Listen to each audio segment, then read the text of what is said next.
എല്ലാവർക്കും സിനിമ മേനിയക്കിൻ്റെ പുതിയൊരു വീഡിയോയിലേക്ക് സ്വാഗതം. നിങ്ങൾ ഈ ബാക്കിയുള്ളവരുടെ ലൈഫിലോട്ട് ഒളിഞ്ഞു നോക്കാറുണ്ടോ? ഇപ്പോൾ ജസ്റ്റ് ഒരു എക്സാമ്പിൾ പറയുകയാണെന്നുണ്ടെങ്കിൽ നമ്മൾ ബസ്സിൽ പൊയ്ക്കൊണ്ടിരിക്കുക, തൊട്ടപ്പുറത്തിരിക്കുന്ന ആൾ ചാറ്റ് ചെയ്യുന്നുണ്ട്. ഈ ചാറ്റ് ചെയ്യുന്ന മെസ്സേജ് നിങ്ങൾ ഇപ്പുറത്തിരുന്ന് ഒളിഞ്ഞു നോക്കാറുണ്ടോ?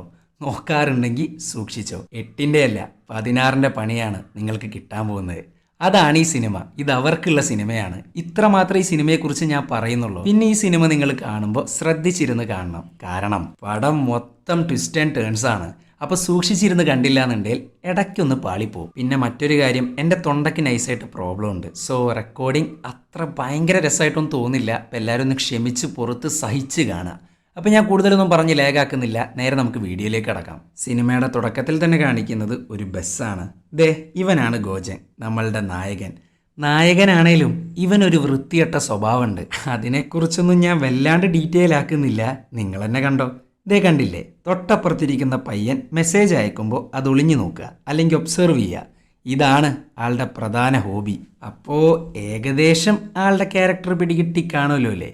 ബേസിക്കലി ഇവൻ പക്ക റിയൽ എസ്റ്റേറ്റുകാരനാണ്. അത് മാത്രമല്ല, ഇവൻ വിൽക്കുന്ന വീടിൻ്റെ കീസ് അവർ പുറത്തു പോകുമ്പോൾ ഇവനെ ഏൽപ്പിച്ചിട്ടാണ് പോവുക. സോ അത്രയും സുരക്ഷ ഗ്യാരണ്ടി ചെയ്യുന്ന ഒരു കമ്പനിയാണ് ഇവൻ്റെ. പക്ഷെ അതേ ഗ്യാരണ്ടി ഇവൻ തന്നെ മിസ്യൂസ് ചെയ്താൽ എങ്ങനെയുണ്ടാവും? അതായത് വീട്ടുകാർ ഇവനെ ഏൽപ്പിക്കുന്ന കീ കൊണ്ട് ആ വീട്ടുകാരില്ലാത്ത സമയത്ത് ആ വീടിനകത്ത് കയറുക, അതും ഗ്ലൗസും തൊപ്പിയൊക്കെ വെച്ചിട്ടാണ് കേട്ടാ. അതായത് ഫുൾ ഗെറ്റപ്പിൽ.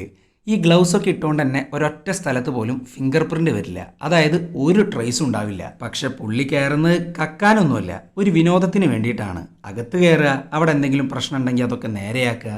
അതിൻ്റെ ഒരു കൂലിയായിട്ട് ആ വീട്ടിൽ ആർക്കും വേണ്ടാത്തൊരു സാധനം അവൻ എടുക്കും. വല്ല ലെറ്ററോ ഷേവിംഗ് സെറ്റോ അല്ലെങ്കിൽ കേടായ വാച്ചോ അങ്ങനെ എന്തേലും. എന്നിട്ട് അതിൻ്റെ ഒരു ഫോട്ടോ അവൻ എടുക്കും. എന്നിട്ട് അവൻ നേരെ പോകുന്നത് അവൻ്റെ വെയർ ഹൗസിലോട്ടാണ്. ഇനി നിങ്ങൾ കാണാൻ പോകുന്ന കാഴ്ച ഉറപ്പായിട്ടും ഞെട്ടും. ദേ കണ്ടില്ലേ, എന്തോരം സാധനങ്ങളാ പുള്ളി നല്ല വൃത്തിക്ക് വെച്ചിരിക്കുന്നത്. ഇത് കണ്ടാലറിയാം ഇവൻ എത്രത്തോളം ബാക്കിയുള്ളവരുടെ വീട്ടിൽ കയറാറുണ്ടെന്ന്. അങ്ങനെ രാത്രിയായി. അതുവഴി പോകുന്ന ഒരൊറ്റ മനുഷ്യനെ പോലും അവൻ വെറുതെ വിടുന്നില്ല. ഒബ്സർവ് ചെയ്ത് പോകുന്നുണ്ട്. ഒരേ സമയത്ത് 2 ആൾ വന്നാൽ പോലും പുള്ളി മാനേജ് ചെയ്യും. പക്ഷെ പുള്ളിക്ക് ഇതുവരെ കിട്ടാത്തൊരു ക്യാരക്ടറുണ്ട്, ഹെൻസോറ. അവൾ വലിയൊരു സോഷ്യൽ മീഡിയ ഇൻഫ്ലുവൻസറാണ്.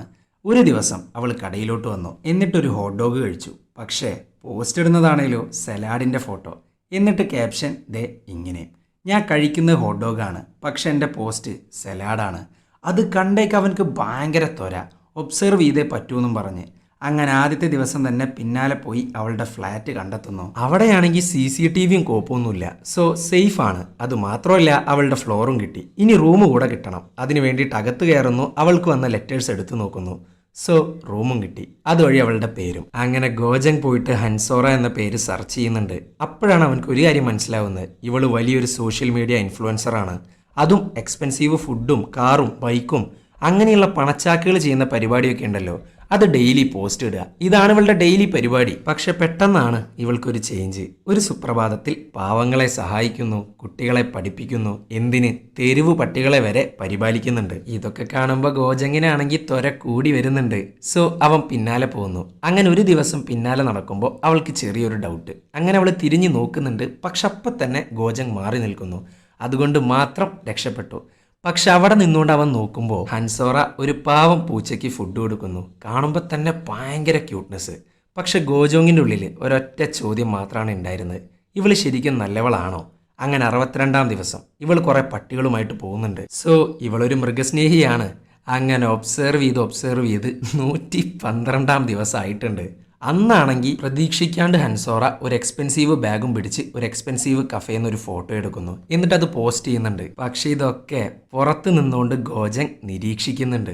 അങ്ങനെ 119ാം ദിവസം ഹെൻസോറ പുറത്തു പോകുന്നു. ആ ഒരു തക്കം നോക്കി ഗോജൻ നേരെ അവളുടെ വീട്ടിലോട്ട് പോകുന്നുണ്ട്. പക്ഷെ വീടിനാണേൽ പാസ്വേഡാണ്. കുറേ ട്രൈ ചെയ്തു, ബട്ട് നോ യൂസ്.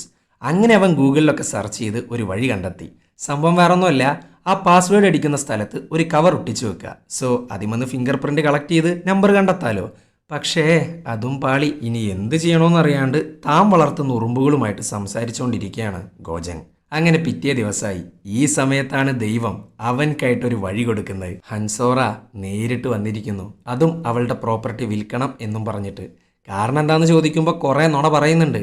പക്ഷെ അപ്പം തന്നെ അത് നുണയാണെന്ന് ഗോജങ്ങിന് മനസ്സിലായി. പുള്ളി ഇതിലൊക്കെ ഡിഗ്രി എടുത്ത കാര്യം ഇവൾക്കറിയില്ലല്ലോ.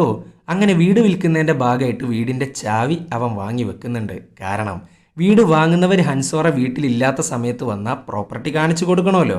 ചുരുക്കി പറഞ്ഞ തേടിയ വള്ളി കാലി ചുറ്റിന്നർത്ഥം. അങ്ങനെ അന്ന് രാത്രി തന്നെ ഗോജങ് ഹൻസോറയുടെ വീട്ടിലെത്തി. ആഹാ, എന്തൊരു സന്തോഷം! മനുഷ്യരുടെ ഓരോരോ വിനോദങ്ങളെ. അങ്ങനെ പതിവ് പോലെ അകത്ത് കയറുന്നു, വീട് ചുറ്റും നോക്കുന്നു. എന്നിട്ട് ആർക്കും വേണ്ടാത്തൊരു സാധനം അവൻ എടുക്കുന്നുണ്ട്. അതും ഹെൻസോറ യൂസ് ചെയ്യുന്ന ക്രീമിൻ്റെ കാലിടപ്പ. അങ്ങനെ അതെടുക്കുന്നു, സ്മെല്ല് ചെയ്യുന്നു. ശേഷം വീടിന് എന്തൊക്കെ പ്രശ്നമുണ്ടോ അതൊക്കെ പരിഹരിക്കാൻ പോകുന്നു. അപ്പോഴാണ് ഒരു ലൈറ്റ് മിന്നുന്നത് അവൻ കാണുന്നത്. പക്ഷെ അത് ശരിയാക്കണമെങ്കിൽ പുതിയ വയർ വാങ്ങണം. തൽക്കാലത്തിന് അത് നടക്കത്തില്ല. സോ അവൻ സിങ്ക് വൃത്തിയാക്കി കൊടുക്കുന്നു. അതിനകത്തുനിന്നാണെങ്കിൽ കുറച്ച് മുടിയും പ്ലാസ്റ്റിക്കൊക്കെ കിട്ടുന്നുണ്ട്. അങ്ങനെ അവൻ വീട്ടിലേക്ക് തിരിച്ചു പോകുന്നു. എന്നാൽ അതേ സെയിം ദിവസം തന്നെ ഹൻസോറ ഒരു പോസ്റ്റ് ഇടുന്നു. നേരത്തെ കണ്ട പൂച്ചക്കുട്ടിയില്ലേ, അതിന് പരിക്ക് പറ്റിയിട്ട് ഹോസ്പിറ്റലിലോട്ട് കൊണ്ടുപോവാണ്. കമൻസൊക്കെ ഭയങ്കര പോസിറ്റീവാണ്. കാരണം അവൾ അത്രയും വിഷമിച്ചുകൊണ്ടാണ് പോകുന്നത്. സോ അവളുടെ കൂടെ നിൽക്കുകയാണ് ആളുകൾ മൊത്തം. അങ്ങനെ പിറ്റേ ദിവസം രാവിലെ ഹൻസോറ വീട്ടിലില്ലാത്ത സമയത്ത് മറ്റേ മിന്നുന്ന ലൈറ്റ് റെഡിയാക്കാൻ വേണ്ടി ഇവൻ വയറുമായിട്ട് വരുന്നുണ്ട്. പക്ഷെ ആ സമയത്ത് അവൻ കണ്ടത് ഹെൻസോറയുടെ ഡെഡ് ബോഡിയാണ്. അതും ബ്രൂട്ടലായിട്ട് കൊല ചെയ്യപ്പെട്ട നിലയിൽ. ഇതൊക്കെ കണ്ടിട്ട് ഇവനാണെങ്കിൽ ആകെ കയ്യിന്ന് പോകുന്നുണ്ട്. ഇവനക്ക് ഛർദ്ദിക്കാനൊക്കെ വരുന്നുണ്ട്. പക്ഷെ ഛർദ്ദിച്ചു കഴിഞ്ഞാൽ ഇവൻ കുടുങ്ങും. അങ്ങനെ എന്ത് ചെയ്യണമെന്നറിയാണ്ട് പരക്കം പായുന്നുണ്ട്. അങ്ങനെ അവസാനം പോലീസിനെ വിളിക്കാൻ വേണ്ടി ഫോൺ എടുക്കുന്നു. പക്ഷെ അവൻ വിളിക്കുന്നില്ല. കാരണം പോലീസ് എങ്ങാനും ഇവിടെ എത്തിക്കഴിഞ്ഞാൽ നീ എന്താണ് ഇവിടെയെന്ന് ഇവനോട് ചോദിക്കും. സോ അവൻ ഉത്തരവില്ല. അങ്ങനെ അവൻ ഓടിപ്പോകുന്നു. പക്ഷെ ഡെഡ് ബോഡി പോലീസുകാർക്ക് കിട്ടിയേ പറ്റുള്ളൂ. അതിനു വേണ്ടിയിട്ട് അവൻ ഹെൻസോറയുടെ ഫോണിലോട്ട് ഒരു മെസ്സേജ് അയക്കുന്നു. ഹെൻസോറ, ഞാൻ ക്ലയൻസുമായിട്ട് വരുന്നുണ്ട് വീട് കാണാൻ. സോ ആ ഒരു മെസ്സേജ് ഉള്ളതുകൊണ്ട് തന്നെ അവനക്ക് ധൈര്യമായിട്ട് വീട്ടിൽ കയറാം. അങ്ങനെ ക്ലയൻസ് വന്നു. ഇതാവുമ്പോൾ ഒരു നോർമൽ ബോഡി റിക്കവറായിട്ട് മാറുമല്ലോ. അങ്ങനെ അകത്തോട്ട് ചെന്നു. പക്ഷെ അവിടെ ആ ഡെഡ് ബോഡി ഇല്ല. ഒരു തരി ചോര കറ പോലും ഇല്ല അവിടെ. ഇവനാകെ ഞെട്ടിത്തരിച്ച് നിൽക്കുന്നുണ്ട്. അതുമാത്രമല്ല, ആ ബോഡി കാണാതായെങ്കിൽ ആ സമയത്ത്, അതായത് ഇവൻ അകത്ത് കയറിയ സമയത്ത് ആ വീടിനകത്ത് കൊലയാളി ഉണ്ടായിരിക്കണം. ഇവൻ പുറത്തു പോയ സമയത്താവണം ആ ബോഡി അവൻ കൊണ്ടുപോയിട്ടുണ്ടാവുക. അതിനർത്ഥം ആ കൊലയാളി ഇവനെ കണ്ടിട്ടുണ്ട്. ഇനി എന്തൊക്കെ നടക്കും എന്നുള്ളത് കണ്ടു തന്നെ അറിയാം. അങ്ങനെ അടുത്ത സീനിൽ കാണിക്കുന്നത് ഇൻസ്പെക്ടർ ഓനയാണ്. ഇവൾ വർക്ക് ചെയ്യുന്ന സ്റ്റേഷനിൽ ഒരു പ്രത്യേകതയുണ്ട്. സംഭവം വേറൊന്നുമല്ല, ഒറ്റ കേസ് പോലും വനിതാ പോലീസിന് കൊടുക്കത്തില്ല. സോ എങ്ങനെയും ഒരു കേസ് കിട്ടാൻ വേണ്ടി നടക്കുകയാണ് ഇവള്. ഇതേ സമയം ഗോജങ് ആണെങ്കിൽ ഭയത്തിൽ നടക്കുകയാണ്. കാരണം ഹെൻസൂറയുടെ ബോഡി മിസ്സായിട്ട് ഇപ്പോൾ 4 ദിവസം കഴിഞ്ഞു. പക്ഷെ എന്നിട്ടും പോലീസുകാരാണെങ്കിൽ ഇതുവരെ ഒന്നും അറിഞ്ഞിട്ടില്ല. അങ്ങനെ അവൻ ഓഫീസിലെത്തി. അവിടെ ഏതാ ടേബിളിന്റെ മുകളിലായിട്ട് ഒരു റെഡ് കവർ. അതിനകത്ത് ഹെൻസോറയുടെ വീട്ടിലുണ്ടായിരുന്നത് നിങ്ങളല്ലേന്നും ചോദിച്ചുകൊണ്ട് ഒരു കുറിപ്പ്. അതിൻ്റെ ഒപ്പം ഡെഡ് ബോഡിയുടെ കുറച്ച് ഫോട്ടോസും. അതും പോരാഞ്ഞിട്ട് ഒരു മുടിയുടെ ഫോട്ടോയും ഉണ്ട്. അതായത് ഹെൻസൂറ ഡെഡായ സമയത്ത് ഗോജങ് വെപ്രാളത്തിൽ അവൻ്റെ തലയിലൊന്ന് കൈ വെച്ചിട്ടുണ്ടായിരുന്നു. സോ അപ്പോൾ കൊഴിഞ്ഞു വീണ മുടിയായിരിക്കണം ഇത്. ചുരുക്കി പറഞ്ഞ ആ സ്ഥലത്ത് എന്നേലും പോലീസുകാർ കയറിയ ഇവന്റെ മുടി കണ്ടെത്തും, ഇവൻ കുടുങ്ങുകയും ചെയ്യും. അവൻ ആകെ പേടിച്ച് നിൽക്കുകയാണ്. ഈ സമയത്താണ് ഒരു ഫോൺ കോള്. അത് വേറെ ആരുമല്ല, ഇവരുടെ നാട്ടിൽ ആരെങ്കിലും മരിച്ചു കഴിഞ്ഞാൽ അവരുടെ ചിതാഭസ്മം സൂക്ഷിക്കാനായിട്ട് വലിയ വലിയ കമ്പനികളുണ്ട്. അങ്ങനെയുള്ള ഒരു കമ്പനിയിലാണ് ഗോജങ്ങിൻ്റെ അമ്മയുടെ ചിതാഭസ്മം എടുത്തു വെച്ചിട്ടുള്ളത്. പക്ഷെ അവിടെ കയറി ഏതോ ഒരു ക്രിമിനൽ കറക്റ്റ് ഇവൻ്റെ അമ്മയുടെ സെക്ഷൻ തുറന്ന് അമ്മയുടെ ഫോട്ടോ കീറി വെച്ചിരിക്കുന്നു. അതും പോരാഞ്ഞിട്ട് ചിതാഭസ്മത്തിൻ്റെ പാത്രവും തുറന്നിട്ടുണ്ട്. ഇതൊക്കെ കാണുമ്പോൾ അവൻ്റെ പിന്നാലെ ആരോ ഉണ്ടെന്ന് അവൻക്ക് ഭയങ്കരമായിട്ട് ഡൗട്ട് അടിക്കാൻ തുടങ്ങിയിട്ടുണ്ട്. അങ്ങനെ അവിടുന്ന് ഇറങ്ങുന്നു. ഈ സമയത്താണ് ബെല്ലും ബ്രേക്കും ഇല്ലാണ്ട് ഒരു വാന് ഇവൻ്റെ നേർക്ക് വരുന്നത്. ഇവൻ പെട്ടെന്ന് തന്നെ വണ്ടിയിൽ നിന്ന് ഇറങ്ങി പോകുന്നുണ്ട്. അതുകൊണ്ട് മാത്രം അവൻ രക്ഷപ്പെട്ടു. ഇതോടെ ആയപ്പോൾ അവൻ ഉറപ്പിച്ചു അവൻ്റെ പിന്നാലെ ആരോ ഉണ്ട്. അങ്ങനെ അവൻ പോയിട്ട് ഇടിച്ച വാൻ തുറന്ന് നോക്കുന്നുണ്ട്. എന്നാൽ അതിനകത്ത് ഡ്രൈവറില്ല. സോ മനഃപൂർവ്വം മേളിന്ന് ആരോ ഈ വാൻ തള്ളി വിട്ടിട്ടുള്ളതാണ്. അങ്ങനെ സ്റ്റേഷനിൽ പോകുന്നു. ഈ വാനിനെ കുറിച്ച് കംപ്ലൈൻറ്റ് ചെയ്യുന്നു. CCTV നോക്കുമ്പോൾ അവിടുത്തെ വർക്കറല്ലാത്ത ഏതോ ഒരുത്തൻ ഈ പ്രദേശത്ത് കിടന്ന് കറങ്ങുന്നുണ്ട്. എന്നാൽ പുള്ളിയുടെ മുഖം വ്യക്തമല്ല. അങ്ങനെ അടുത്ത സീനിൽ കാണിക്കുന്നത് ജാക്കി എന്ന പെണ്ണിനെയാണ്. ഇവളൊരു കംപ്ലൈൻറ്റ് കൊടുക്കാനായിട്ട് സ്റ്റേഷനിലോട്ട് വന്നിരിക്കുകയാണ്. ഒരു മിസ്സിംഗ് കേസ്, അതും ഹൻസൂറ മിസ്സിംഗ് കേസ്. ഇതറിഞ്ഞപാട് ഇൻസ്പെക്ടർ റോയാണെങ്കിൽ കേസിലേക്ക് ചാടി വീഴുന്നുണ്ട്. കാരണം ഷൈൻ ചെയ്യാൻ പറ്റിയ അവസരമാണ്, അവൾ മിസ്സാക്കുന്നില്ല. അങ്ങനെ ജാക്കി പറയാണ്, ഹെൻസൂറ എൻ്റെ ക്ലോസ് ഫ്രണ്ടാണ്. 4 ദിവസമായിട്ട് ഒരു വിവരമില്ല. പക്ഷെ കാണാതാവുന്ന അന്ന് എന്നെ വിളിച്ചിരുന്നു. അവൾ ജസ്റ്റ് പോലീസ് സ്റ്റേഷനിൽ പോയിട്ട് എന്നോട് റിപ്പോർട്ട് ചെയ്യാൻ പറഞ്ഞു. പക്ഷെ എന്ത് ഏത് ഇതൊന്നും പറഞ്ഞില്ല. പിന്നീട് അങ്ങോട്ട് കുറേ കോണ്ടാക്ട് ചെയ്യാൻ ശ്രമിച്ചു. ബട്ട് നോ രക്ഷ. ഈ സമയത്താണ് ജാക്കിയുടെ ഫോണ് നൈസായിട്ടോ പരിശോധിക്കുന്നത്. നോക്കുമ്പോൾ എന്താണോ ഹെൻസൂറ ചെയ്യുന്നത് അത് എക്സാക്റ്റ് സെയിം കാര്യങ്ങൾ ഇവളും ചെയ്യുന്നുണ്ട്. അതായത് ഇൻസ്റ്റയിൽ സെലിബ്രിറ്റി ആയിട്ട് ഫോട്ടോ ഇടുക, അതും ഹെൻസൂറയുടെ അതേ കോപ്പി. ഇതിൽ തന്നെ ഓക്കെ എന്തൊക്കെയോ ഡൗട്ട് അടിക്കുന്നുണ്ട്. എന്തേലാവട്ടെ എന്നും കരുതി അന്വേഷണം ആരംഭിച്ചിട്ടുണ്ട്. ഹെൻസൂറയെ കാണാതായതിന്റെ ശേഷം അവളുടെ debit card, credit card, GPS ഇതൊന്നും ആരും യൂസ് ആക്കിയിട്ടില്ല. സോ ഇതൊരു റിയൽ മിസ്സിംഗ് കേസായിട്ട് അവരങ്ങ് ഉറപ്പിച്ചു. ഇതിന്റെ ഭാഗമായിട്ട് ആദ്യം തന്നെ ചോദ്യം ചെയ്യാൻ പോകുന്നത് ഗോജങ്ങിന്റെ അടുത്തോട്ടാണ്. കാരണം ഗോജങ് ആണല്ലോ ഇവളുടെ പ്രോപ്പർട്ടീസും കാര്യങ്ങളൊക്കെ ഡീൽ ചെയ്യുന്നത്. ഇവനാണെങ്കിൽ പേടിച്ച് നിൽക്കുന്നുണ്ട്. പക്ഷെ ഒരു വിധത്തിൽ അതൊന്നും പുറത്ത് കാണിക്കാതെ പിടിച്ച് നിൽക്കുന്നുണ്ട്. ഓ, ഇവർ മിസ്സിംഗ് ആയില്ലേ, വെറുതെ അല്ല വിളിച്ചിട്ട് കിട്ടാത്തത് എന്നൊക്കെ പറഞ്ഞ് ഓസ്കാർ പെർഫോമൻസ് ആണ് അവനവിടെ. ഗോജങ്, ഒക്ടോബർ 19 നിങ്ങൾ എവിടെയായിരുന്നു? ഈ ഒരു ഡേറ്റ് കേട്ടപാട് ഗോജങ് ഞെട്ടുന്നുണ്ട്. കാരണം അന്നാണ് അവൻ ആ ബോഡി കണ്ടെത്തിയത്. ആ ഒരു സെയിം എക്സാക്ട് ഡേറ്റ് ഒക്കെ എങ്ങനെയാണ് ഈ പോലീസുകാർക്ക് കിട്ടിയെന്ന് വിചാരിച്ച് അത്ഭുതപ്പെട്ട് നിൽക്കുന്നുണ്ട് ഇവൻ. അങ്ങനെ ഗോജങ്ങിന്റെ കയ്യിൽ നിന്ന് ഹെൻസോറയുടെ വീടിന്റെ താക്കോല് വാങ്ങുന്നു, ആ വീടൊന്ന് സെർച്ച് ചെയ്യണമെന്ന് പറഞ്ഞിട്ട്. ഇത് കേട്ടപാട് അവന്റെ മനസമാധാനം പോയി. പക്ഷെ ചാവി കൊടുത്തല്ലേ പറ്റുള്ളൂ. അങ്ങനെ ചാവി കൊടുക്കുന്നു, അവർ സെർച്ച് ചെയ്യാൻ പോകുന്നു. ആ മുടി എങ്ങാനും ഈ പോലീസുകാർക്ക് കിട്ടിക്കഴിഞ്ഞാൽ പിന്നെ തീർന്ന്. സോ അവർ സെർച്ച് ചെയ്യുന്നതൊക്കെ നോക്കാൻ വേണ്ടിയിട്ട് തൊട്ടപ്പുറത്തെ ബിൽഡിങ്ങിൽ നിന്ന് ഈ പോലീസുകാരെ വാച്ച് ചെയ്തുകൊണ്ടിരിക്കുകയാണ് നമ്മളുടെ ഗോജങ്. ഇവിടെ ഓയാണെങ്കിൽ ഭയങ്കര സെർച്ചിലാണ്. ആ സെർച്ചിൻ്റെ ഒടുവിൽ അവൾക്ക് എന്തോ കിട്ടുന്നുണ്ട്. അത് കണ്ട് ഞെട്ടി നിൽക്കുകയാണ് ഗോജങ്. കിട്ടിയ സംഭവം വേറൊന്നുമല്ല, ഒരു ബ്ലഡ് സ്റ്റെയിൻ ആണ്. കൊലയാളി ഫുള്ള് ബ്ലഡ് ക്ലീൻ ആക്കുന്ന സമയത്ത് അറിയാതെ വിട്ടുപോയ ഒരു ചോരത്തുള്ളി. എന്തായാലും പോലീസ് എത്തി, തിരക്കായി, കേസ് കൊഴുക്കുകയും ചെയ്തു.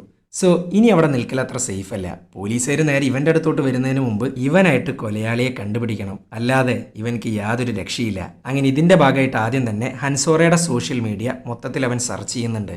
അപ്പോഴാണ് ഒരു വീഡിയോ അവൻ്റെ ശ്രദ്ധയിൽ വിടുന്നത്. ഹൻസോറ ഇരുന്ന് കരയുന്നുണ്ട്. സംഭവം വേറൊന്നുമല്ല, ഇവൾക്ക് വരുന്ന സ്പോൺസർ പണം ഇവളുടെ ആവശ്യത്തിന് യൂസ് ചെയ്യുന്നൊക്കെ പറഞ്ഞിട്ട് കുറേ കമൻസ്. എന്നാൽ അതങ്ങനെയല്ലെന്നും പറഞ്ഞ് പ്രൂഫൊക്കെ ഹൻസോറ കാണിക്കുന്നുണ്ട്. ഇനി ഇവൾ ഫ്രോഡാണെന്നും പറഞ്ഞ് കമൻ്റ് ഇടുന്ന ആളുണ്ടല്ലോ, അത് വേറെ ആരുമല്ല, ഇവളുടെ മിസ്സിംഗ് കേസ് റിപ്പോർട്ട് ചെയ്ത അതേ ജാക്കി തന്നെ. ഈ ഒരൊറ്റ വീഡിയോ മാത്രമല്ല, അവളുടെ എല്ലാ വീഡിയോസിലും ഇവൾ ഫ്രോഡാണെന്നും മറ്റേതാണെന്നും മറിച്ചതാണെന്നൊക്കെ പറഞ്ഞ് മോശമായിട്ട് കുറേ കമൻസ് ഈ ജാക്കി ഇടുന്നുണ്ട്. പിന്നെ പോരാത്തതിന് നമ്മൾ നേരത്തെ പറഞ്ഞിരുന്നല്ലോ, ഹൻസോറയുടെ അതേ പതിപ്പിലാണ് ഇവളും പോസ്റ്റ് ഇടുന്നത്. എന്നിട്ട് ജാക്കി ഇമിറ്റേറ്റ് ചെയ്തുകൊണ്ടിരിക്കുകയാണ് ഹൻസോറ എന്നാണ് ജാക്കി പറയുന്നത്. എന്തൊക്കെയാണേലും ഗോജങ് ഒരു കാര്യം ഉറപ്പിച്ചു, ഇവളാണ് സസ്പെക്ട് നമ്പർ 1. അങ്ങനെ ജാക്കി ഇട്ടൊരു വീഡിയോ വഴി അവളുടെ ലൊക്കേഷൻ ഗോജങ് തപ്പിയെടുക്കുന്നുണ്ട്. അങ്ങനെ അവളുടെ വീടിൻ്റെ ഫ്രണ്ടിലെത്തി. ഇതേ സമയം പോലീസുകാരാണേൽ നാട്ടിലെ കുളത്തിലും കിണറിലൊക്കെ ബോഡി തപ്പിക്കൊണ്ടിരിക്കുകയാണ്. ഗോജങ് ആണേലോ ജാക്കി പുറത്തു പോയ സമയം നോക്കി വീടിനകത്ത് കയറുന്നു. ആ വീടിനകത്തുനിന്ന് അവൻക്ക് കുറച്ച് റെഡ് കവർ കിട്ടുന്നുണ്ട്. അതേ സെയിം എക്സാക്ട് മോഡൽ കവറിലാണ് ഡെഡ് ബോഡിയുടെ ഫോട്ടോ അവൻക്ക് കിട്ടിയത്. സോ 100% ഉറപ്പാണ് ഇവള് തന്നെയാണ് കൊലയാളി. പക്ഷെ ആ റെഡ് കവറിൻ്റെ കൂടെ ഇവൻക്ക് വേറൊരു സാധനം കിട്ടുന്നുണ്ട്. ജാക്കിക്ക് വന്ന മെസ്സേജസിൻ്റെ കോപ്പിയാണ്. ഒരു പക്ക ഞരമ്പ് രോഗി ജാക്കിയെ വല്ലാതെ ശല്യം ചെയ്യുന്നുണ്ട്. അവൻ്റെ ഇൻസ്റ്റ ID ആണെങ്കിൽ ബി വിത്ത് യു എന്നാണ്. പക്ഷേ ഇതേ സെയിം ID നമ്മളുടെ ഗോജങ് മുമ്പ് കണ്ടിട്ടുണ്ട്, അതും ഹെൻസോറയുടെ അക്കൗണ്ടിൽ. പക്ഷേ അതങ്ങനെ ഒരു ചുമ്മാ കാണലല്ല. ഹെൻസോറയുടെ വീഡിയോക്കടിയിൽ വളരെ മോശമായിട്ട് കമൻറ്റ് ചെയ്തിട്ടുണ്ട്. എപ്പോഴൊക്കെ വീഡിയോ ഇട്ടിട്ടുണ്ടോ അപ്പോഴൊക്കെ കമൻസ് ഉണ്ട്, അതും ഭയങ്കര മോശമായ രീതിയിൽ. അവസാനം ഈ കമൻസ് പോയി ഒന്നുകൂടെ കനക്കുന്നുണ്ട്. അതായത് എൻ്റെ കൂടെ നീ വന്നില്ലേ നിന്നെ ഞാൻ കൊല്ലും, നിന്നെ കൊണ്ടേ ഞാൻ പോവും, അങ്ങനെയുള്ള കുറേ കമൻസ്. സോ ഞരമ്പ് രോഗം മൂത്ത് പുള്ളിയുടെ കൺട്രോൾ പോയിട്ടുണ്ട്. സോ ഇങ്ങേരും കൊല ചെയ്യാൻ സാധ്യതയുണ്ട്. പക്ഷെ ഇവിടെയാണെങ്കിൽ റെഡ് കവറും ഉണ്ട്. ഇനി രണ്ടുപേരും കൂടെ ഒരുമിച്ചാവോ ചെയ്തിട്ടുണ്ടാവുക എന്നുള്ള കുറേ ഡൗട്ടുകൾ അവൻക്ക് വരുന്നുണ്ട്. അങ്ങനെ ബി വിത്ത് യു എന്ന അക്കൗണ്ട് എടുക്കുന്നുണ്ട്. അയാളുടെ യഥാർത്ഥ പേര് ലീ എന്നാണ്. പക്ഷെ അവൻ്റെ അക്കൗണ്ട് കണ്ടപാട് ഗോജങ് വല്ലാതെ ഞെട്ടുന്നുണ്ട്. എവിടെ നിന്നൊക്കെ ഹൻസോറ ഫോട്ടോ എടുത്തിട്ടുണ്ടോ അവിടെ നിന്നൊക്കെ ഈ ലീയും ഫോട്ടോ എടുത്തിട്ടുണ്ട്. എന്തിന്, നേരത്തെ കണ്ട ബാഗ് പിടിച്ചിട്ടുള്ള കഫേ ഫോട്ടോ ഇല്ലേ, അതടക്കം എക്സാക്ട് സെയിം പോസിൽ സെയിം പ്ലേസിൽ നിന്ന് എടുത്തിട്ടുണ്ട്. സോ അങ്ങേര് ഫോളോ ചെയ്യുന്നുണ്ടായിരുന്നു എന്നർത്ഥം. അങ്ങനെ കുറേ സമയം കഴിഞ്ഞു. ജാക്കി തിരിച്ച് വീട്ടിലെത്തി. അതേസമയം ഗോജങ് സേഫായി. അങ്ങനെ ഗോജങ്ങും വീട്ടിലെത്തി. അപ്പോഴാണ് ഒരു ശബ്ദം. അവൻ വേഗം ഒരു ബാറ്റ് എടുക്കുന്നുണ്ട്. പെട്ടെന്നതാ ഇവൻ്റെ ഡോറിൻ്റെ പാസ്വേഡ് അടിച്ച് ആരോ തുറക്കാൻ നോക്കുന്നു. അവൻ മെല്ലെ ഡോറ് തുറന്നു നോക്കുമ്പോൾ അവിടെ അതാ സെയിം റെഡ് കളർ കവർ. അതെടുക്കാൻ വേണ്ടി നോക്കുന്നുണ്ടവൻ. പക്ഷെ അപ്പോഴേക്കും പിറകീന്ന് ഹെൽമെറ്റൊക്കെ ഇട്ട് ഒരുത്തൻ അവൻ അറ്റാക്ക് ചെയ്യുന്നുണ്ട്. ബാക്കിൽ നിന്ന് മാത്രമല്ല പുറത്തുനിന്നും വരുന്നുണ്ട് ഒരുത്തൻ. 2 പേരുണ്ട്. സോ ലീയും ജാക്കി ആവോ ഇത്? ഇവരാരാണേലും ഗോജോങ്ങിനെ കൊല്ലാൻ നോക്കിക്കൊണ്ടിരിക്കുകയാണ്. അങ്ങനെ പിടിവലിയുടെ ഇടയിൽ ഒരുത്തൻ്റെ ഹെൽമെറ്റ് ഊരി പോകുന്നുണ്ട്. അത് വേറെ ആരും ആയിരുന്നില്ല, ലീ തന്നെയായിരുന്നു. അങ്ങനെ ഒരു വിധത്തിൽ ഗോജോങ് രക്ഷപ്പെട്ടു. അവിടുന്ന് അവൻ നേരെ പോകുന്നത് പോലീസ് സ്റ്റേഷനിലോട്ടാണ്. എന്നിട്ട് അവൻ കണ്ടെത്തിയ ഫൈൻഡിങ്സും പിന്നെ പോരാത്തതിന് ഇന്ന് അവനെ കൊല്ലാൻ ശ്രമിച്ച കാര്യമൊക്കെ ഓയെ അറിയിക്കുന്നുണ്ട്. പക്ഷെ ഹെൻസോറയുടെ വീട്ടിൽ കയറിയ കാര്യമൊന്നും പറയുന്നില്ല കേട്ടാ. അത് പറഞ്ഞാൽ പുള്ളി കുടുങ്ങുമല്ലോ. ഈ സമയത്ത് ഒരു കാര്യം ചോദിക്കുന്നുണ്ട്. ഈ കേസ് റിപ്പോർട്ട് ചെയ്തത് തന്നെ ജാക്കിയാണ്. അവളെന്നെ കൊന്നിട്ട് അവളെന്നെ റിപ്പോർട്ട് ചെയ്യോ? കേസ് ചിലപ്പോൾ അവളുടെ നേർക്ക് തിരിയാതിരിക്കാനായിരിക്കണം അവളിത് ചെയ്തിട്ടുണ്ടാവുക. അങ്ങനെ അവർ രണ്ടുപേരും കൂടെ ഗോജോങ്ങിൻ്റെ വീട്ടിലോട്ട് പോകുന്നുണ്ട്. വീടിനകത്ത് കയറിയപ്പോൾ തന്നെ അവൻ ആകെ ഞെട്ടുന്നുണ്ട്. നിലത്തവൻ വളർത്തുന്ന ഉറുമ്പുകളെ കൊന്നിട്ടിരിക്കുന്നു. അതും പോരാഞ്ഞിട്ട് ലീയുടെ ഡെഡ് ബോഡി അവിടെയുണ്ട്, അതും കെട്ടിത്തൂങ്ങിയ നിലയിൽ. ഇതൊക്കെ കണ്ടിട്ടാകെ കയ്യിന്ന് പോയിട്ടിരിക്കുകയാണ് ഗോജോങ്. അപ്പോഴാണ് അവിടുന്നും അതേ റെഡ് കവർ കിട്ടുന്നത്. പക്ഷെ അവൻ എടുക്കുന്നതിന് മുമ്പ് അത് അങ്ങ് എടുക്കുന്നുണ്ട്. അതിനകത്തതാ ലീയും ഗോജോങ്ങും ഒരുമിച്ച് നിൽക്കുന്ന ഫോട്ടോ. സത്യം പറയടാ, നീയല്ലേ ഇവനെ കൊന്ന്? ഞാനെങ്ങനെ കൊല്ലാനാ? എനിക്കിവനെ അറിയത്തു പോലുമില്ല. ഇതൊക്കെ ഫോട്ടോഷോപ്പാ. ഇത് കേട്ടപാടാ റെഡ് കവറിലെ അടുത്ത ഫോട്ടോ അങ്ങ് കാണിച്ചു കൊടുക്കുന്നുണ്ട്. അതിനകത്ത് നല്ല വ്യക്തമായിട്ട് കാണാനുണ്ട് ഗോജോങ് ഹെൻസോറയുടെ വീട്ടിലേക്ക് കയറി ചെല്ലുന്നത്. ഇനി അവൻ എന്ത് പറഞ്ഞിട്ടും കാര്യമില്ല, എല്ലാം കയ്യിന്ന് പോയി. അവൻ അറസ്റ്റ് ചെയ്യാൻ പോവുകയാണ്. പിന്നെ അവനൊന്നും നോക്കിയില്ല, അടിച്ചിടുന്നു, രക്ഷപ്പെടുന്നു. അവൻ ആദ്യം തന്നെ പോകുന്നത് അവൻ്റെ ഓഫീസിലോട്ടാണ്. ശേഷം ആരുമില്ലാത്തൊരു വീടിൻ്റെ ചാവി എടുക്കുന്നു. എന്നിട്ട് അവരുടെ കാറ് കൈക്കലാക്കുന്നു. ഇതേ സമയം പോലീസുകാർക്ക് ലീയെ കുറിച്ചിട്ടുള്ള ഫുൾ ഡീറ്റെയിൽസ് കിട്ടിയിട്ടുണ്ട്. അവൻ നല്ല ഒന്നാന്തരം സ്റ്റോക്കറാണ്. അവൻ്റെ പേരിൽ കുറേ കേസ് റിപ്പോർട്ട് ചെയ്യപ്പെട്ടിട്ടുണ്ട്. പിന്നെ പോരാത്തതിന് ഈ ലീയെക്കുറിച്ച് പോലീസുകാരോട് പറഞ്ഞത് വേറെ ആരുമല്ല, നമ്മളുടെ ജാക്കിയാണ്. അങ്ങനെ ഇരിക്കുമ്പോഴാണ് ജാക്കി ഒരു ലൈവ് ഇടുന്നത്. ഹെൻസോറയുടെ കൊലയാളിയെ കിട്ടിയെന്നും ഗോജോങ് ആണ് കൊലയാളി എന്നൊക്കെ പറഞ്ഞിട്ട്. പിന്നെ പറയണ്ടല്ലോ, ഗോജങ്ങിൻ്റെ ഇമേജ് നാട്ടുകാരൊക്കെ കൂടെ വലിച്ചു കീറുന്നുണ്ട്. അവനാണെങ്കിൽ ആകെ ടെൻഷനിലാണ്. ഏത് നേരത്താണാവോ ആ വീട്ടിൽ കയറാൻ തോന്നിയത്, പണ്ടാരം എന്നൊക്കെ അവൻ പറയുന്നുണ്ട്. ഇതേ സെയിം ടൈമിൽ തന്നെ പോലീസുകാർക്ക് ഗോജോങ്ങിൻ്റെ ഷൂസിൽ നിന്ന് കുറച്ച് ബ്ലഡ് സ്റ്റെയിൻ കിട്ടുന്നുണ്ട്. ഗോജോങ് ആണേലോ അടിച്ചിട്ടതിൻ്റെ ശേഷം ലീഡ് ID എടുത്തിട്ടുണ്ടായിരുന്നു. അത് വെച്ച് ലീഡ് അഡ്രസ്സ് കിട്ടി. പക്ഷെ അവിടെയാണെങ്കിൽ കുറേ വീടുണ്ട്, അതിലേതാണെന്ന് മനസ്സിലാവുന്നില്ല. അങ്ങനെ അവിടെയുള്ള ഒരു അമ്മച്ചിക്ക് പൈസ കൊടുക്കുന്നു. കൊടുത്തപാട് ഫുൾ ഡീറ്റെയിൽസ് അവരങ്ങ് പറഞ്ഞു കൊടുക്കുന്നുണ്ട്. ദേ ആ കാണുന്നതാ വീട്. പിന്നെ ഇടയ്ക്കിടയ്ക്ക് ഒരു പെൺകുട്ടി വരാറുണ്ട് ഇവിടെ. ഇപ്പോൾ കുറച്ച് മുമ്പ് കൂടെ വന്നേ ഉള്ളൂ. സോ ഇതൊക്കെ കേട്ടപ്പോൾ ഗോജങ്ങിന് ഒരു കാര്യം മനസ്സിലായി, ഈ ലീയുടെ കൂടെ ഒരു പെൺകുട്ടിയുണ്ട്. ഇനി അറിയേണ്ടത് അത് ജാക്കി തന്നെയാണോ എന്നുള്ളതാണ്. അങ്ങനെ ഗോജങ് ലീയുടെ വീട് സെർച്ച് ചെയ്യുന്നു. അതിനകത്തുനിന്നാണെങ്കിൽ ഒരു കുറിപ്പും കിട്ടുന്നുണ്ട്.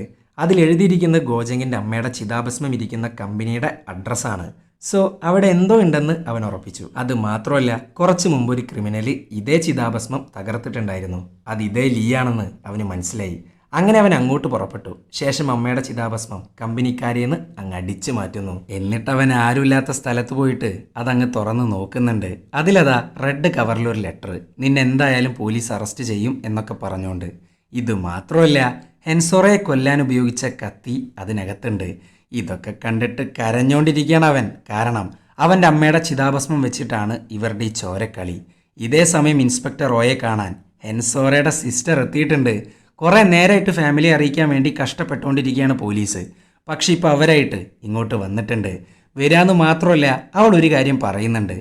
നിങ്ങൾ വിചാരിക്കുന്ന പോലത്തെ ഒരാളല്ല ഹെൻസോറ, ഭ്രാന്താണ് അവൾക്ക്. ഇതേ സമയം തന്നെ ഗോജങ്ങാണിൽ ഭ്രാന്ത് എടുത്ത് ജാക്കിയുടെ അടുത്തോട്ട് എത്തിയിട്ടുണ്ട്. അവളാണെങ്കിൽ ലൈവിലാണ്. ഇതറിഞ്ഞപാട് കമ്പ്യൂട്ടർ തല്ലിപ്പൊട്ടിക്കുന്നു. ശേഷം അവളുടെ കഴുത്തിന് പിടിക്കുന്നുണ്ട്. എന്നാൽ അവൾക്ക് പറയാനുണ്ടായിരുന്നത് മറ്റൊരു കഥയാണ്. കുറേ ദിവസമായിട്ട് മരിച്ചുപോയ ലീ എന്നെ വല്ലാതെ സ്റ്റോക്ക് ചെയ്തിരുന്നു. എൻ്റെ മേളിൽ നിന്ന് പോയി കിട്ടാൻ വേണ്ടിയിട്ടാണ് ഞാൻ ഹെൻസോറയെ ശല്യം ചെയ്യാൻ വേണ്ടി അവനോട് പറഞ്ഞത്.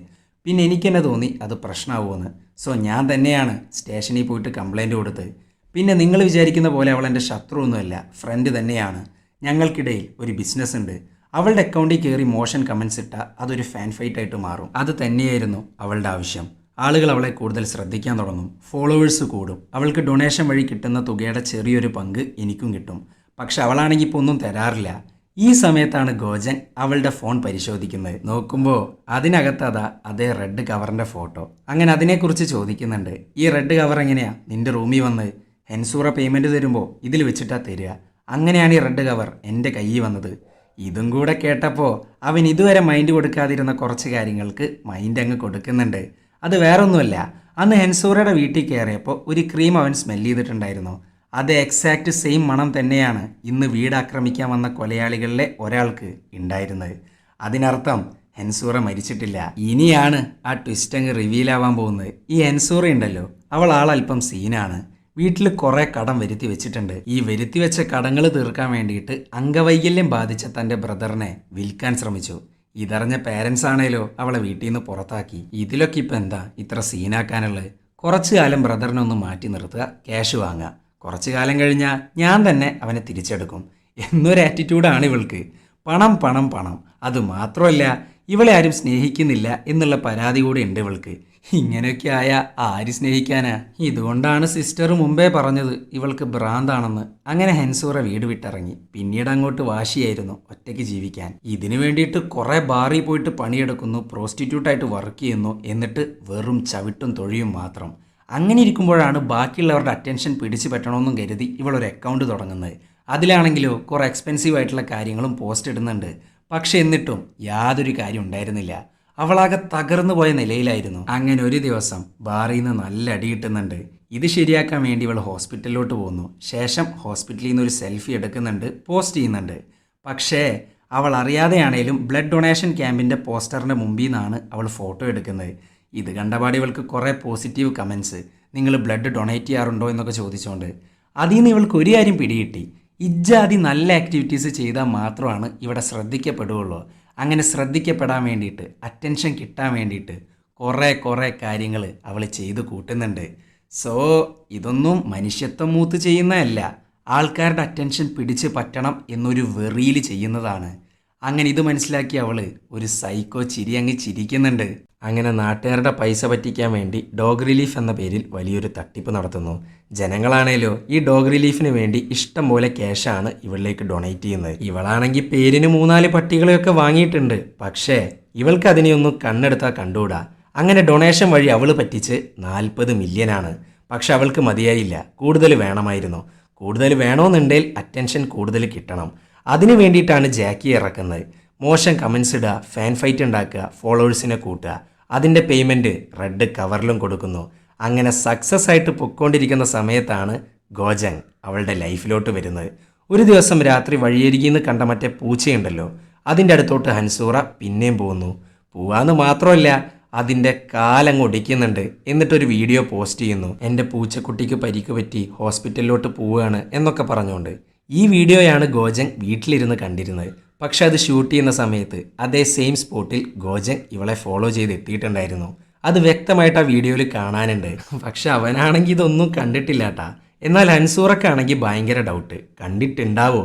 ഇനി അഥവാ കണ്ടെങ്കിൽ അവളുടെ ലൈഫേ പോവില്ലേ. സോ അവൻ ഫോളോ ചെയ്യുന്നുണ്ടോ എന്ന് ഉറപ്പിക്കാൻ വേണ്ടി മറ്റേ കഫേ പോയിരുന്ന് പോസ്റ്റ് ഇടുന്നു. ഈ പോസ്റ്റാണ് നമ്മൾ ആദ്യം കണ്ട്, മറ്റേ ബാഗ് പിടിച്ചിട്ടുള്ള പോസ്റ്റ് ഉണ്ടല്ലോ അത്. പക്ഷെ അവിടെയും അവളെ കാണാൻ വേണ്ടി ഗോജങ് എത്തിയിട്ടുണ്ടായിരുന്നു. ഇവൻ ഇങ്ങനെ ഫോളോ ചെയ്യുന്നുണ്ടെങ്കിൽ അവൾ ചെയ്യുന്നതൊക്കെ കണ്ടിട്ടുണ്ടാവും എന്നൊരു മൈൻഡായി അവൾക്ക്. സോ ഇത് മാത്രമല്ല, ഇതിലും വലുത് അവൾ ചെയ്തിട്ടുണ്ട് എന്നർത്ഥം. അവൾക്കാണെങ്കിൽ ഭ്രാന്ത് എടുക്കുന്നുണ്ട്. കാരണം താൻ ഉണ്ടാക്കിയെടുത്ത സൽപ്പേരാണ് നഷ്ടപ്പെടാൻ പോകുന്നത്. സോ അവൾ ഒരു തീരുമാനമെടുത്തു, ഗോജങ്ങിനെ കൊല്ലാൻ. അതിനു വേണ്ടിയിട്ട് ആദ്യം തന്നെ ഗോജങ്ങിൻ്റെ ലൈഫ് സ്റ്റൈൽ അവൾ ഫോളോ ചെയ്ത് മനസ്സിലാക്കുന്നു. ആ ടൈമിലൊക്കെ അവൻ്റെ വിചാരം ഇവൻ മാത്രമാണ് ഫോളോ ചെയ്യുന്നതെന്നാണ്. പക്ഷെ അങ്ങനെയായിരുന്നില്ല. അവൻ്റെ ലൈഫ് സ്റ്റൈല് മുഴുവൻ, അതായത് നൈറ്റ് ആകുമ്പോൾ കണ്ടവന്മാരുടെ വീട്ടിൽ കയറുന്ന പരിപാടി അടക്കം അവൾ ഒപ്പിയെടുക്കുന്നുണ്ട്. അതുപോലെ തന്നെ അമ്മയുടെ ചിതാഭസ്മം വെച്ച കമ്പനി, പിന്നെ പോരാത്തതിന് അവൻ്റെ വെയർ ഹൗസ്, അങ്ങനെയെല്ലാം. ഇനി അവൾക്ക് ആവശ്യം ഗോജങ് അവളുടെ വീട്ടിൽ കയറുക എന്നുള്ളതാണ്. ഇതിനു വേണ്ടിയിട്ട് മനഃപൂർവ്വം വീടിൻ്റെ കീ അവൻ്റെ കയ്യിൽ കൊടുക്കുന്നു. ശേഷം അവൾ പോകുന്നത് നേരെ ലീഡെടുത്തോട്ടാണ്. തന്നെ സ്റ്റോക്ക് ചെയ്യുന്ന ലീക്ക് വേണ്ടി എന്തും ചെയ്യാന്ന് പറയുന്നു. പകരം ഒരൊറ്റ കാര്യം മാത്രം, അവളുടെ കൂടെ നിൽക്കുക. ഇങ്ങേരാണെങ്കിൽ പ്രേമം മൂത്ത് കൂടെ നിൽക്കുന്നുണ്ട്. ഇനിയാണ് ആ പ്ലാൻ അങ്ങ് സ്റ്റാർട്ടാവുന്നത്. കൈ മുറിക്കുന്നു, കുറച്ച് ബ്ലഡ് എടുക്കുന്നു, എന്നിട്ട് കുറച്ച് ഫേക്ക് ബ്ലഡ് ഉണ്ടാക്കുന്നു. എന്നിട്ട് ഒറിജിനൽ ചോര ഡോറിൻ്റെ ഫ്രണ്ടിലും പോലീസിന് കിട്ടാൻ വേണ്ടി സോഫയുടെ അടിയിലും ഇടുന്നുണ്ട്. ആ ഡോറിൻ്റെ ഫ്രണ്ടിലത്തെ ചോര കറക്റ്റായിട്ട് ഗോജങ് അങ്ങ് ചവിട്ടുകയാണ്. ആ ചോരയാണ് പോലീസുകാർ നേരത്തെ ഷൂസിൽ നിന്ന് റിക്കവർ ചെയ്തെടുത്ത്. ഇനി അവനെ മെൻ്റലി ടോർച്ചർ ചെയ്യണം.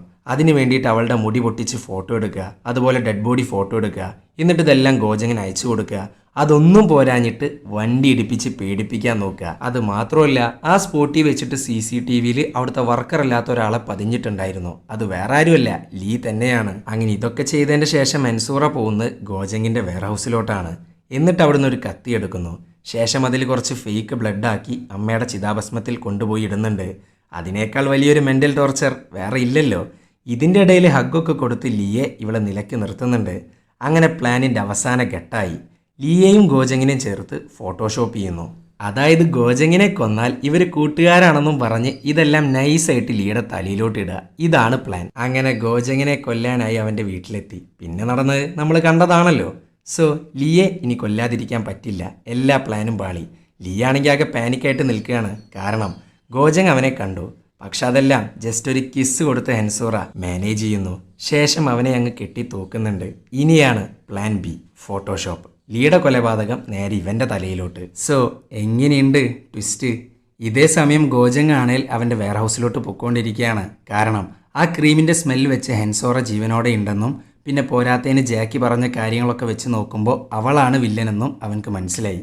സോ ഇവനാണ് അവളെ തട്ടിക്കൊണ്ടു പോയതെന്ന് തെളിയിക്കാൻ പറ്റിയ പെർഫെക്റ്റ് പ്ലേസ് ഒന്നേ ഉള്ളൂ, വെയർ ഹൗസ്. ഇതേ സമയം സ്റ്റേഷനിലോട്ട് ഒരു ഫോൺ കോൾ വരുന്നുണ്ട്. അത് വേറെ ആരുമല്ല, ഹെൻസോറ തന്നെ. എന്നിട്ട് വേറൊരാളായിട്ട് ഇൻഫർമേഷൻ കൊടുക്കുന്നുണ്ട്, ഹെൻസോറയെ വെയർ ഹൗസിൽ പിടിച്ചു വെച്ചിട്ടുണ്ട് എന്നൊക്കെ പറഞ്ഞിട്ട്. ഇതേ സമയം മോയാണെങ്കിലോ ജാക്കിയുടെ അടുത്തോട്ട് എത്തിയിട്ടുണ്ട്. ഈ ഹൻസൂറക്ക് വേറെ ഏതെങ്കിലും പരിചയക്കാരുണ്ടോ? ഒരു ഹൈറൻ എന്നൊരു പെൺകുട്ടിയുണ്ട്. കുറച്ചു കാലം മുമ്പ് അവൾ അങ്ങോട്ട് ഡിസപ്പിയർ ആയി. എങ്ങോട്ട് പോയെന്ന് യാതൊരു ഐഡിയ ഇല്ല. അതിന്റെ പേരിൽ ഹെൻസോറയെ ചോദ്യം ചെയ്തിട്ടൊക്കെ ഉണ്ടായിരുന്നു. പക്ഷെ പിന്നീട് അവളെ വെറുതെ വിട്ടു. ഹൈറനെ പിന്നെ ആരും കണ്ടൂല. ഇതൊക്കെ കേൾക്കുമ്പോൾ ഓക്കെ ആണേൽ എന്തൊക്കെയോ ഡൗട്ട് അടിക്കുന്നുണ്ട്. അവൾ ഹെൻസോറയെ സംശയിക്കാൻ തുടങ്ങിയിട്ടുണ്ടെന്നർത്ഥം. ഇതിന്റെ ഇടയിൽ ഗോജങ് ആണേലോ വെയർ ഹൗസിൽ എത്തിയിട്ടുണ്ട്.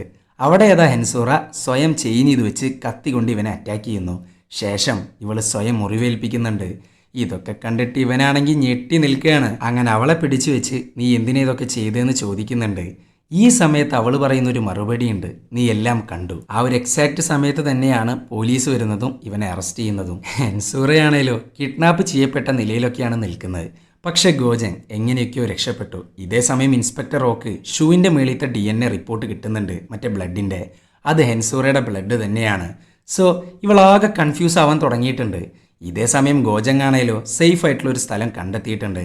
അതേ സമയത്ത് തന്നെയാണ് ഹെൻസോറയുടെ ലൈവ് ഓസ്കാർ പെർഫോമൻസ് ആണ് ഹോസ്പിറ്റലിൽ കിടന്നിട്ട്. ഇതൊക്കെ കണ്ടിട്ടാകെ കയ്യെന്ന് പോയിട്ടിരിക്കുകയാണ് ഗോജങ്. സോ അവൻ ഇൻസ്പെക്ടർ റോക്ക് ഒരു ലെറ്റർ അയക്കുന്നു. ഇത് കിട്ടിയ പാട് അവനെ തിരക്കി വരുന്നുണ്ട് ഇൻസ്പെക്ടർ റോ. അവനാണേലോ എല്ലാ കാര്യങ്ങളും തുറന്നു പറയുന്നു. അങ്ങനെ പിറ്റേ ദിവസമായി ഹെൻസോറ വീട്ടിലെത്തി. ഡ്രോപ്പ് ചെയ്യുന്ന പോവാണിട്ടാ. വീട്ടിലെത്തിയ പാടന്നെ ഒരു റെഡ് കവർ കിട്ടുന്നു. നോക്കുമ്പോൾ ഇതാണ് അതിനകത്ത്. ഇത് കണ്ടപ്പോൾ തന്നെ അവൾക്ക് ഒരു കാര്യം മനസ്സിലായി. അവൾ ഗോജങ്ങിന് കൊടുത്ത ഡെഡ് ബോഡിയുടെ ഫോട്ടോസ് ഗോജങ്ങിന്റെ കയ്യിലുണ്ട്. ഈ ചിത്രം മാത്രമല്ല, അതിനകത്തൊരു കുറിപ്പ് കൂടെയുണ്ട്. ഈ ഫോട്ടോസ് വേണമെന്നുണ്ടെങ്കിൽ ലീയുടെ വീട്ടിലോട്ട് വരാൻ പറഞ്ഞിട്ട്. പിന്നെ അവളൊന്നും നോക്കിയില്ല, ഫോട്ടോസ് വീണ്ടെടുക്കാൻ വേണ്ടി ഇറങ്ങുന്നുണ്ട്. അങ്ങനെ ലീയുടെ വീട്ടിലെത്തി ഫോട്ടോസ് ചോദിക്കുന്നു. ഈ സമയത്ത് ലീയെ എന്തിനാണ് കൊന്നതെന്നൊക്കെ അവൻ ചോദിക്കുന്നുണ്ട്. ഇത് കേട്ടപാട് അവളുടെ ഫുൾ പ്ലാൻസും അവളങ്ങ് പറഞ്ഞു കൊടുക്കുന്നു. ശേഷം അവൻ കിട്ടൊരു പണിയും. അങ്ങനെ അവനെ കെട്ടിയിടുന്നുണ്ട്. അങ്ങനെ ഈ സമയത്താണ് ഗോജങ് ഒരു കാര്യം ചോദിക്കുന്നത്. നീ കുറേ ഡോഗ്സിനെ വളർത്തുന്നുണ്ട്, പക്ഷെ നിന്റെ വീട്ടിൽ കയറിയപ്പോൾ ഒന്നിനെ പോലും ഞാൻ കണ്ടില്ല. ആകെക്കൂടെ കണ്ട് കുറേ ബോട്ടിൽസാ. ഓ, ബോട്ടിൽസ് കണ്ടൂലേ? ആ ബോട്ടിൽസ് വെച്ചിട്ടാ ഞാൻ ആ നായകളെ മുഴുവൻ കൊന്നു കളയുന്നത്. ഇത് കേട്ടപാടെ നൈസായിട്ടൊന്ന് ലെഫ്റ്റിലോട്ട് നോക്കുന്നുണ്ടവൻ. അത് കണ്ടപാട് അവൾ പോകുന്നു, ചെക്ക് ചെയ്യുന്നു. നോക്കുമ്പോൾ അവിടെ ഒരു ക്യാമറയുണ്ട്. അതപ്പം തന്നെ അവൾ ചവിട്ടി പൊട്ടിക്കുന്നുണ്ട്. ഈ സമയത്ത് ഗോജങ് ആണേലോ ഇരുന്ന് ചിരിച്ചുകൊണ്ടിരിക്കുകയാണ്. സംഭവം വേറൊന്നുമില്ല, ഇവളെ പൂട്ടാനുള്ള ഒന്നാന്തരം വഴി ഓൾറെഡി കണ്ടെത്തിയിട്ടാണ് ഗോജങ് ഇതിനു വേണ്ടി ഇറങ്ങി തിരിച്ചിട്ടുള്ളത്. അതിനു വേണ്ടിയിട്ട് ഇൻസ്പെക്ടർ റോ വഴി ലീയുടെ ലിപ്പിലെ DNA എടുക്കുന്നുണ്ട്. കാരണം ലീയെ കൺവിൻസ് ചെയ്യാൻ വേണ്ടി കുറെ ഹഗ്ഗും കിസ്സുകൾ കൊടുക്കുന്നുണ്ട്. എന്തിന്? ആ കൊല്ലുന്ന സമയത്തടക്കം ഇവളൊരു കിസ് കൊടുത്തിട്ടുണ്ട്. ഹോ, കൺവിൻസിങ് സ്റ്റാർ. അത് മാത്രമല്ല, ആ ഒരു ടൈമിൽ ഹൈറനെ പറ്റി ചോദിക്കുന്നുണ്ട്. അപ്പോഴാണ് ഗോജങ്ങിന് ഒരു കാര്യം ഓർമ്മ വരുന്നത്. ഇവള് സ്ഥിരം ഒരു പാർക്കിന്റെ അടുത്തോട്ട് പോകാറുണ്ട്. ഇവൻ ഇവളെ ഫോളോ ചെയ്യുന്നോണ്ട് തന്നെ ആ സ്പോട്ട് ഇവനും അറിയാം. ഹെൻസൂർ അവിടെ ഡെയിലി പോവും. എന്നിട്ട് കുറെ നേരം നോക്കി നിൽക്കും, മണ്ണ് സേഫ് ആണോ നോക്കും, അങ്ങനെ എന്തൊക്കെയോ കാട്ടിക്കൂട്ടും. അതോട് ഓർത്തെടുത്തപ്പോൾ അവൻ ഉറപ്പിച്ചു, ഹൈറൻ അവിടെയുണ്ട്. ഇക്കാര്യം ഹൻസൂറെ അറിയുമ്പോൾ ഞെട്ടിത്തരിക്കുന്നുണ്ട്. ഇനിയാണ് ആ ഫ്ലാഷ് ബാക്ക്. ഇവൾ കുറച്ചു കാലം ബാറിൽ വർക്ക് ചെയ്തിട്ടുണ്ടായിരുന്നല്ലോ. ആ സമയത്ത് ഇവളുടെ ഫ്രണ്ടായിരുന്നു ഹൈറൻ. അങ്ങനെ കുറെ കാലത്തിന് ശേഷം അവള് പിന്നെയും വരുന്നു. ഹൻസൂറ ഇപ്പം നല്ല നിലയിലാണല്ലോ. ഇവൾ വർക്ക് ചെയ്തിരുന്നത് ഒരു ബാറിലാണെന്നും അത് ബാക്കിയുള്ളവരോട് പറയുന്നും പറഞ്ഞ് ഇവൾ ഭീഷണിപ്പെടുത്തുന്നുണ്ട്. അത് പറയാതിരിക്കാൻ വേണ്ടിയിട്ട് 20 മില്യനാണ് ഇവൾ ആവശ്യപ്പെടുന്നത്. പിന്നെ ഹൻസൂറ ഒന്നും നോക്കിയില്ല, അവളെ തട്ടുന്നു, ആ പാർക്കിനകത്ത് കുഴിച്ചിടുന്നു. പക്ഷെ ഗോജങ് ഫോളോ ചെയ്തിരുന്നോണ്ട് ആ പാർക്ക് അവൻ കണ്ടുപിടിച്ചു. അങ്ങനെ ഇൻസ്പെക്ടർ റോ പോകുന്നു, കുഴിക്കുന്നു, ഹൈറന്റെ ബോഡി കണ്ടെത്തുന്നു. ഹൈറൻ മാത്രമല്ല അവിടെ ഉണ്ടായിരുന്നത്, അവൾ കൊന്നു കളഞ്ഞ എല്ലാ ഡോഗ്സും അവിടെ തന്നെയുണ്ട്. ഇതൊക്കെ അറിഞ്ഞപാട് ഹൻസൂറയാണേലോ ഇവനെ കൊല്ലാൻ നോക്കുന്നുണ്ട്. പക്ഷെ അപ്പോഴേക്കും പോലീസ് എത്തുന്നു, അറസ്റ്റ് ചെയ്യുന്നു. ഹൻസൂറയാണേലോ ഒരുമാതിരി ഭ്രാന്ത് പിടിച്ച അവസ്ഥയിലാണ്. അവളുടെ സൽപ്പേര് മുഴുവൻ പോവുകയാണ്. ആ ഭ്രാന്തിൽ അവൾ പോയിട്ട് ഗോജങ്ങിന്റെ കണ്ണിനിട്ടൊരു പണി കൊടുക്കുന്നുണ്ട്. അങ്ങനെ എല്ലാം അവസാനിച്ചു. അവൾ ജയിലിലായി. അതോടൊപ്പം ഗോജങ്ങും അറസ്റ്റിലാവുന്നുണ്ട്. അതിക്രമിച്ച് വീട്ടിൽ കയറുക, തെഫ്റ്റ്, ഇതിനൊക്കെയാണ് അവനെ അറസ്റ്റ് ചെയ്യുന്നത്. അങ്ങനെ കുറച്ച് കാലത്തിന് ശേഷം, ഒരു വർഷത്തിന് ശേഷം അവൻ പുറത്തിറങ്ങി. ഇറങ്ങുന്ന സമയത്ത് കണ്ണാടയൊക്കെ ഉണ്ട് കേട്ടാ. എങ്ങനെ ഇല്ലാണ്ടിരിക്കും, കണ്ണിന് അത്രയും വലിയൊരു പണിയല്ലേ കിട്ടിയത്. അങ്ങനെ അവൻ ആദ്യം തന്നെ പോകുന്നത് ഓനെ കാണാനാണ്. ഇൻസ്പെക്ടറോ, ഞാൻ ശരിക്കും കുറ്റവാളിയാണോ? ബാക്കിയുള്ളവരുടെ വീട്ടിൽ കയറുക, അവരുടെ കാര്യത്തിൽ ഇടപെടുക, ഇതിനൊക്കെ പറയുന്ന പേരെന്താണെന്നറിയോ? സ്റ്റോക്കിംഗ്. അതൊരു കുറ്റകൃത്യം തന്നെയാണ്. ചുരുക്കി പറഞ്ഞാൽ നിങ്ങളൊരു കുറ്റവാളിയാണ്. ഇതൊക്കെ കേൾക്കുമ്പോൾ അവൻ ആകെ കയ്യിന്ന് പോകുന്നുണ്ട്. എന്തായാലും അവൻ്റെ തെറ്റവൻക്ക് മനസ്സിലായി. അവൻ നാട്ടിലൂടെ പോകുന്ന സമയത്ത് ഒരാൾ പോലും അവനെ ഒന്ന് ചിരിയോടെ നോക്കുന്നില്ല. കാരണം അത്രയും വലിയൊരു സ്റ്റോക്കറാണ് ഇവനെന്ന് നാട്ടുകാർക്ക് മുഴുവൻ മനസ്സിലായി. ആ ഒരു എക്സാക്റ്റ് പോയിന്റ് വെച്ചിട്ടാണ് ഈ സിനിമ അവസാനിക്കുന്നത്. അപ്പോൾ വീഡിയോ ഇഷ്ടപ്പെട്ടാൽ ലൈക്ക് ചെയ്യുക. കൂടുതൽ വീഡിയോകൾക്കായി ചാനൽ സബ്സ്ക്രൈബ് ചെയ്യുക. അപ്പോൾ ഓക്കെ, ബൈ.